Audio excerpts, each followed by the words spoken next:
حسین ابن علی نہ ہو تاریخ میں تو فقط شیعت کی بات نہیں ہے، کوئی دین نہیں محفوظ رہے گا۔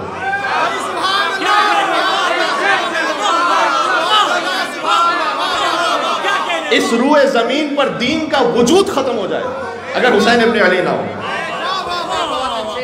حسین فقط محسن اسلام نہیں ہے، حسین محسن ادیان عالم ہے۔ دینداری کی کہیں کوئی شکل جو باقی ہے، آپ اگر اسے میری خطابت کہہ رہے ہیں یا جوش کہہ رہے ہیں تو جا کے دیکھ لیجئے گا سورہ حج کی آیت نمبر 40، لولا دفع اللہ الناس بعضهم ببعض۔ اللہ کہہ رہا ہے اگر ہم بعض ہستیوں کے ذریعے سے کچھ دوسروں کو دفع نہ کرتے، یہی لفظ ہے قرآن کا،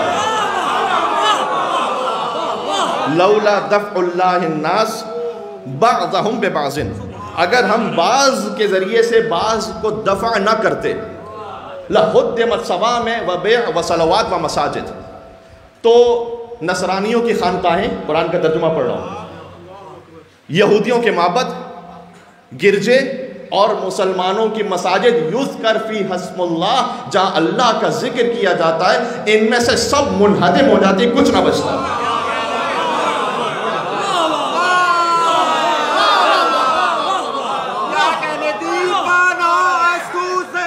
پناہ حسین مل کے اللہ صلی علیہ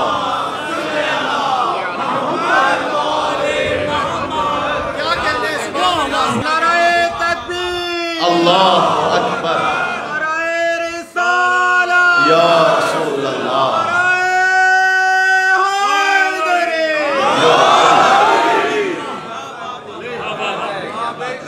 یہ سورہ حج کی آیت نمبر 40 یاد رہے گی، اگر اللہ بعض ہستیوں کے ذریعے سے بعض دوسروں کو دفع نہ کرے، لَهُدِّمَتْ لَقَدْ تَحَدَّمَتْ وَاللَّهِ أَرْكَانُ الْهُدَى، یہ جملہ یاد ہے جب ام المومنین کی شہادت پر جبریل نے کہا تھا خدا کی قسم ارکان ہدایت منہدم ہو گئے، یہ اسی ہدمت وہیں سے، لَهُدِّمَتْ صَوَامِعُ وَبِيعُ وَصَلَوَاتُ وَمَسَاجِدُ یذکر فی اسم اللہ۔